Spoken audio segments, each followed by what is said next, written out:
আলহামদুলিল্লাহ, যাবতীয় প্রশংসা সেই মহান আল্লাহ পাকের জন্য, যে মহান রব্বুল আলামিন আমাদেরকে বিভিন্ন জায়গা থেকে একত্রিত করেছেন এবং অত্র মহল্লা থেকে কিছু মুসল্লি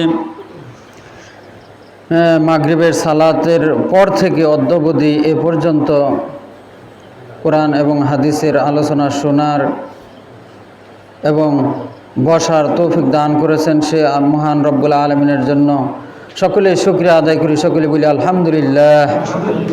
শান্তি অবতীর্ণ হোক বিশ্ব মানবতার মুক্তির দূত জনাবে মুহাম্মদুর রাসূলুল্লাহ সাল্লাল্লাহু আলাইহি ওয়াসাল্লামের উপর আমরা সকলে বলি আল্লাহুম্মা সাল্লি আলাইহি আল্লাহুম্মা বারিক আলাইহি। সম্মানিত উপস্থিতি, মাগরিব থেকে অদ্যাবধি এ পর্যন্ত যে আমরা সময় ব্যয় করলাম, এই জন্য আমাদের লাভ না লস? লাভ। এটা আমরা পরকালে পরজগতে এর যাজা বুঝতে পারবো, এর যে কি ফজিলত, এর যে কি মর্তবা, এর যে কি গুরুত্ব পরজগতে আমরা বুঝতে পারবো। বিশ্বনবী জনাবে মুহাম্মদুর রাসূলুল্লাহ সাল্লাল্লাহু আলাইহি ওয়াসাল্লাম বলেন, যে ব্যক্তি এলেম অন্বেষণের জন্য, এলেম শিক্ষার জন্য কি করে সামান্য সময় ব্যয় করে, সারা রাত জেগে ইবাদত করলে যে নাকি হবে, সামান্য সময় এলেম শিক্ষা করা, এলেম অর্জন করা, তার চেয়ে বেশি নাকি হবে। বলেন সুবহানাল্লাহ। আল্লাহর নবী থেকে আরও একটি হাদিস আছে, আল্লাহর নবী বলেছেন যে একটা উটের দুধ দোহন করতে যতটুকু সময় লাগে, অতটুকু সময় যদি কেউ দিনের জন্য ব্যয় করে, ফাওয়াজাবা লাহু দাখালাল জান্নাত, তার জন্য জান্নাত ওয়াজিব হয়ে যায়। বলেন সুবহানাল্লাহ। তো সুতরাং এর বিনিময়ে আমরা এই যে সময় যে ব্যয় করলাম, আমরা ইচ্ছে করলে দোকানে অথবা চা স্টলে অথবা বাজারে আড্ডা দিতে পারতাম না? কিন্তু তা না করে আমরা দিনের জন্য, দিন শিক্ষার জন্য, এলেম চর্চার জন্য, এলেম শিক্ষার জন্য আমরা সামান্য সময় ব্যয় করলাম। এজন্য মহান আল্লাহ আমাকে আপনাদেরকে পর জগতে এর যা উত্তম যা দান করবেন। সকলে বলেন সুবহানাল্লাহ। সম্মানিত উপস্থিতি দিনী ভাইরা আমার, আমি শুরুতেই একটা আয়াত বলেছি, কুল ইন কুনতুম তুহিব্বুনাল্লাহ। তিনি বলেছেন, আল্লাহ বলছেন যে হে নবী, আপনি মানুষদেরকে একথা বলে দিন, তারা যদি আমি আল্লাহকে ভালোবাসতে চায়, ফাত্তাবিউনি, তাহলে বিশ্ব নবীর অনুসরণ করতে হবে, বিশ্ব নবীকে ভালোবাসতে হবে। বিশ্ব নবীকে যদি আমরা ভালোবাসি, তাহলে মহান আল্লাহর ভালোবাসা, মহান আল্লাহর মহাব্বত আমরা পেয়ে যাব। সুতরাং বিশ্ব নবীকে ভালোবাসতে হলে আমাদের কি করতে হবে? 5 ওয়াক্ত সালাত আদায় করতে হবে। সালাতের যত ইবাদত আছে এই পৃথিবীতে, সকল ইবাদতের মূল হচ্ছে সালাত। আপনি কোরবানি করেন, লক্ষ লক্ষ টাকা দিয়ে কোরবানি করেন, যদি আপনি সালাত না পড়েন তাহলে কি আপনার কোরবানি কবুল হবে? এই যে মসজিদ তৈরি করেছেন, মনে করেন একজনই একটা মসজিদ তৈরি করেছে, কিন্তু ওই ব্যক্তি সালাত পড়ে না, ওই ব্যক্তির এই মসজিদ তৈরি করা কোনো ফায়দা হবে? হবে না। যত ইবাদত করেন কোনো ফায়দা হবে না যদি আপনি সালাত আদায় না করেন। যত ইবাদত আছে সকল ইবাদতের মূল হচ্ছে সালাত। বলেন সুবহানাল্লাহ। বিশ্বনবী বলেছেন, আউয়ালুহু মা ইউহাসাবু বিহিল আবদ ইয়াউমাল কিয়ামাতি মিন আমালিহিস সালাত। কিয়ামতের মাঠে সর্বপ্রথম বান্দাকে জিজ্ঞাসা করা হবে সালাত সম্পর্কে। তাই আমি আপনাদেরকে আহ্বান করব, আমরা সকলেই সালাত শিখি, সালাতটাকে বিশুদ্ধ করি, তাহলে আমাদের অন্যান্য আমলগুলো কি হবে? আল্লাহর কাছে কবুল হবে, গ্রহণযোগ্য হবে। যতই কোরবানি করি, যতই সিয়াম রাখি, যদি সালাত না পড়ে সিয়াম রাখি, সারাদিন উপাস থাকলাম। সুতরাং এই সিয়াম আপনাকে আমাকে কি করবে না? জান্নাতের রাস্তা দেখাবে না। অথচ আল্লাহ রসুল বলেছেন, মা মিন আবদিন ইয়াসুমু ইয়াওমা ফি সাবিলিল্লাহ ইল্লা বাদাল্লাহু বিযালিকাল ইয়াউমি ওয়াজাহাহু আনিন নার ৭০ খারিফান।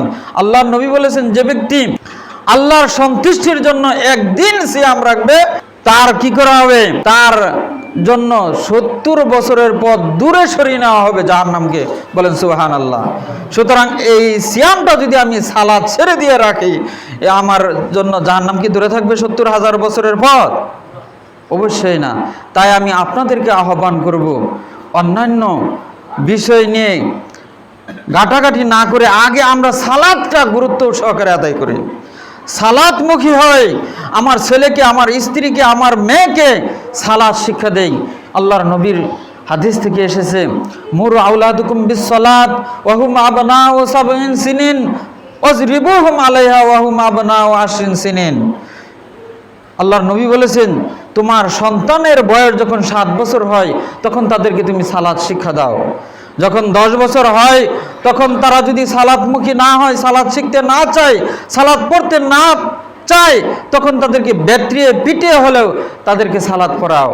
সম্মানিত উপস্থিতি দিনী ভাইরা আমার, আমাদের এই পাশে বিশাল বড় তাবলিগি ইসলাম এর কি হয়, 3 দিন ব্যাপী মাহফিল হয়, তাই না?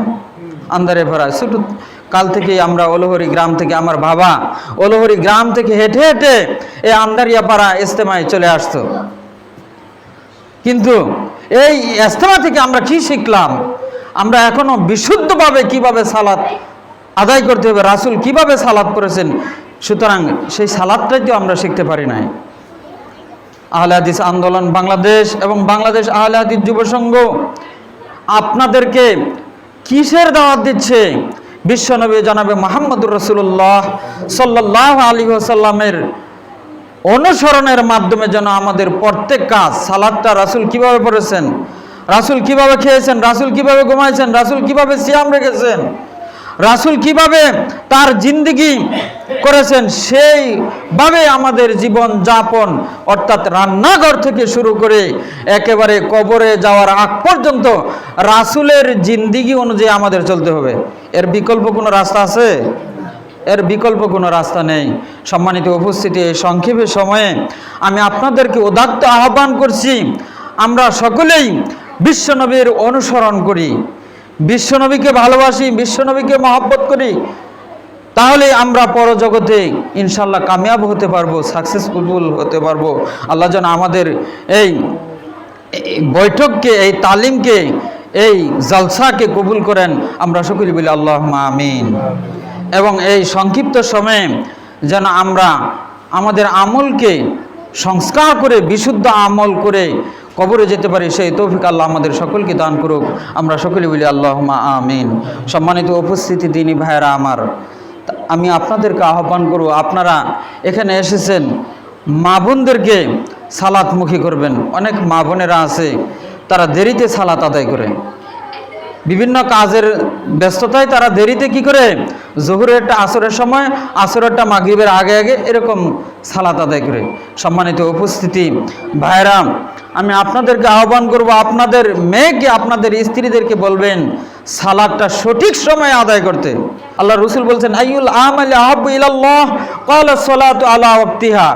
এই পৃথিবীর মধ্যে সবচেয়ে উত্তম কি ইবাদত হচ্ছে, উত্তম আমল হচ্ছে সঠিক সময়ে সালাত আদায় করা। তাই আমি আপনাদেরকে আহ্বান করব, আমরা যেন সঠিক সময়ে সালাত আদায় করতে পারি এবং সালাতটা রাসূল সাল্লাল্লাহু আলাইহি ওয়াসাল্লাম যেভাবে আদায় করেছেন সেভাবে আদায় করতে পারি, সেই তৌফিক আল্লাহ আমাদের সকলকে দান করুক। আমরা সকলে বলি আল্লাহুম্মা আমিন। সম্মানিত উপস্থিতি, আপনারা এই যেভাবে এই সঙ্গবদ্ধ হয়ে সময় ব্যয় করেছেন, এভাবে সঙ্গবদ্ধ হয়ে আমরা যেন কবরে যেতে পারি, আমাদের মাঝে যেন বিচ্ছিন্নতা না আসে, আমাদের মাঝে যেন ফারাক না আসে, আমরা সকলে একটা সংগঠনের অন্তর্ভুক্ত হয়ে যেন থাকতে পারি, সেই তৌফিক আল্লাহ আমাদেরকে দান করেন। আমরা সকলে বলি আল্লাহুম্মা আমিন। এই মালেক ভাইয়ের দায়িত্বে এখানে একটা শাখা করবেন, আহলে আন্দোলনের একটা শাখা করবেন, যুব সংঘের একটা শাখা করবেন, মহিলা সংস্থার একটা শাখা করবেন, সুনামনের একটা শাখা করে এই সমাজটাকে আদর্শ সমাজ হিসাবে আপনারা পুরস্কৃত করবেন, উপহার দিবেন, এই আশাবাদ ব্যক্ত করে আমি আমার সংক্ষিপ্ত সময় শেষ করছি। আসসালামু আলাইকুম ওয়া রাহমাতুল্লাহি ওয়া বারাকাতুহু।